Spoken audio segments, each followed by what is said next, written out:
When the first settlers came to the Missouri Ozarks and dug their wells, they sometimes pulled up their water buckets and found fish in them. Not dead fish, living fish. Small, pale, almost completely transparent fish with no eyes, swimming around in the bucket like they had always been there. The settlers had a name for them. They called them spring keepers or well keepers. The presence of a spring keeper meant something specific and important. It meant the water was clean. These fish could only survive in water so pure and cold and undisturbed that it had never been touched by surface contamination. Finding one in your bucket was a sign that whatever was coming up from underground was safe to drink. That tradition, the spring keeper as a signal of water quality, tells you something essential about the relationship between the Ozarks and what lives beneath it. The surface you see and the world underground are not separate. They are the same system.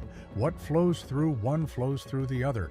What contaminates one contaminates both. The fish in those buckets are still down there, fewer of them than there used to be, federally threatened since 1984. And the world they live in, one of the strangest, most biologically rich underground ecosystems anywhere in North America, is under pressure in ways that most people standing above it have no idea about. Subscribe right now, hit the button and the bell. Missouri is called the Cave State. That is not marketing. It is a geological fact. With over 6,500 known caves, Missouri has more documented caves than any other state in the country. Shannon County alone, one county in the southern Ozarks, contains over 730 recorded caves. That is more caves in a single county than most states have in their entirety. The caves range in length from 20 feet to more than 30 miles of mapped passage, and the mapping is incomplete. Scientists who study the system are still finding new passages, new chambers, and new species in caves that have been known about for decades but never fully explored. The caves formed the way most Ozarks geology formed, slowly, over millions of years, as slightly acidic groundwater percolated through the limestone and dolomite bedrock and dissolved it from the inside out. The Ozarks sits on top of one of the most extensive karst landscapes in the world. Karst means terrain shaped by the dissolution of soluble rocks, and it produces the specific combination of sinkholes, springs, caves, and underground rivers that defines the Ozarks Plateau. Rain falls on the surface, disappears into sinkholes or cracks in the rock, travels through the underground system sometimes for miles, and reemerges as the cold, clear springs that feed the rivers this channel has covered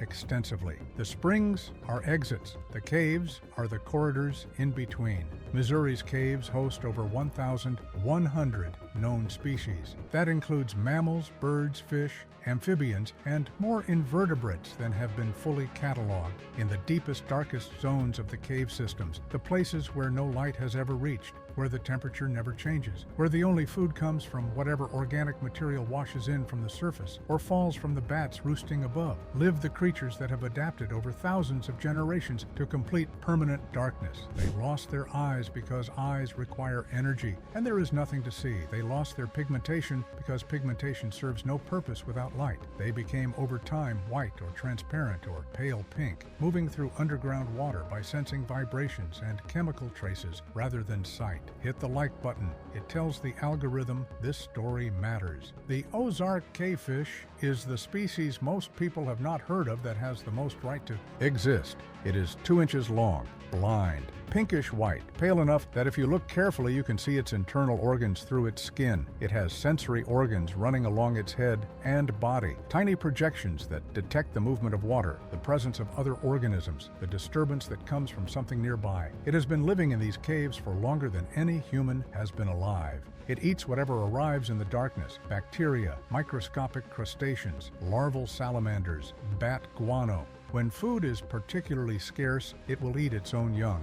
There are 41 known active sites where Ozark cavefish have been detected across Missouri, Arkansas, and Oklahoma combined. 41 places in the entire world where this species exists. Some of those 41 sites are single caves with populations of a few dozen individuals, a single agricultural chemical spill entering the wrong sinkhole, a single runoff event carrying the wrong concentration of nitrates from a nearby field can enter the groundwater, travel underground to one of those caves, and eliminate an entire population in days. When that happens, that population is gone.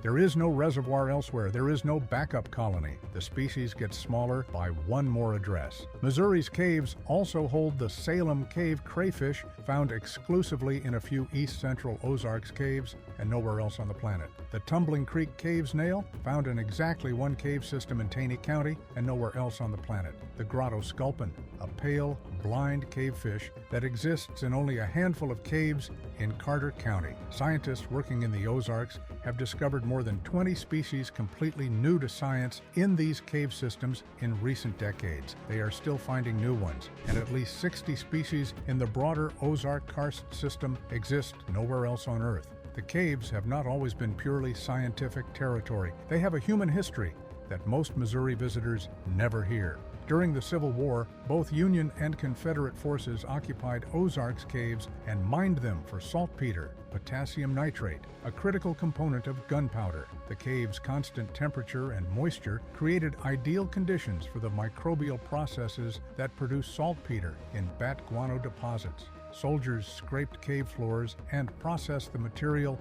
into the explosive ingredient both sides needed to keep fighting a war that tore Missouri apart at the ground level. During Prohibition, the caves became something else entirely. Within a few years of the Volstead Act taking effect in 1920, Ozarks caves were being used as speakeasies, underground bars, and dance halls operating beyond the reach of law enforcement, literally below the surface of the law. Stark Caverns near Lake of the Ozarks had a full moonshine distillery installed inside it, along with a dance floor in a chamber locals called the Ballroom.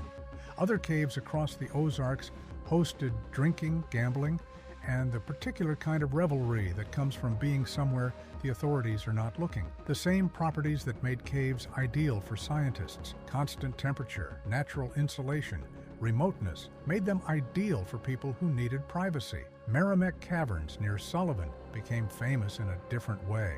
Its owner, Lester Dill, invented the bumper sticker in 1935 specifically to market the caves to passing motorists. He promoted Merrimack as the hideout of Jesse James, a claim with limited historical documentation but excellent commercial appeal. 150,000 people visit it every year.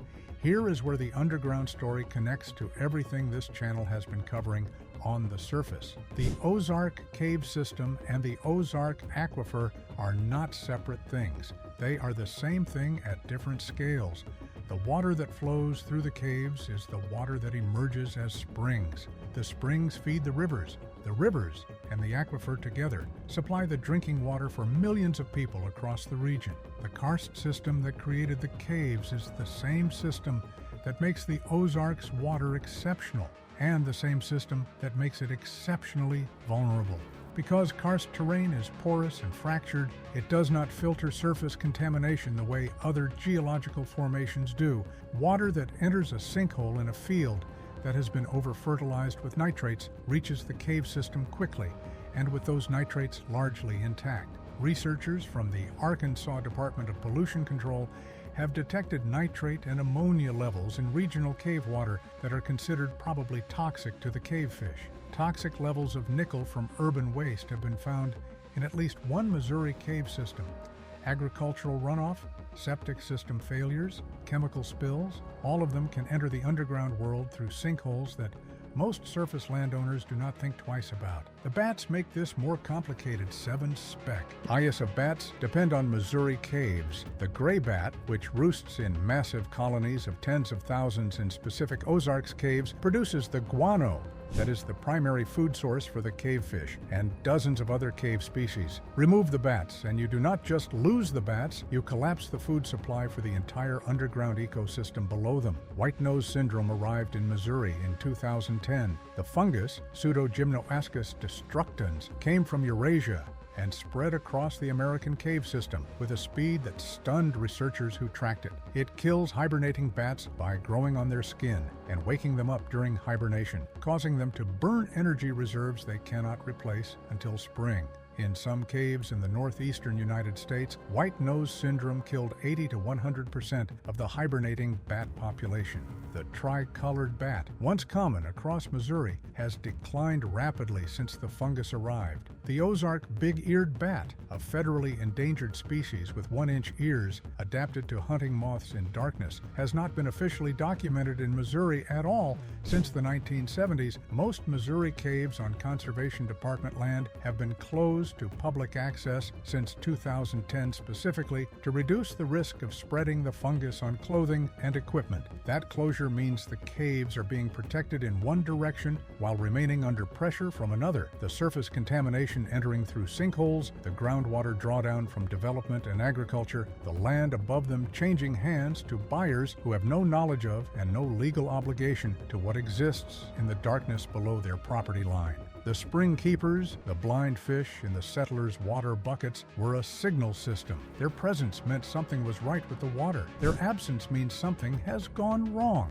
Between 1990 and 2019, Ozark cavefish were detected at only 41 active sites across 3 states, down from 83 confirmed sites documented earlier. Half the known locations gone or unconfirmed. The fish that told the settlers the water was clean are disappearing from the system that supplies that water. What lives in the Ozarks caves is a record of how long this ecosystem has been intact and a warning about what it means when it is not. The caves have been forming for hundreds of millions of years. The species inside them have been evolving in complete darkness for thousands of generations. The aquifer they filter and the springs they feed have been supplying clean water to the surface since before any human was alive to draw it. None of that is fragile in the geological sense. In the human sense, the scale of a single contamination event, a single land use decision, a single sinkhole that becomes a dump site for agricultural waste, it is fragile in ways that cannot be undone.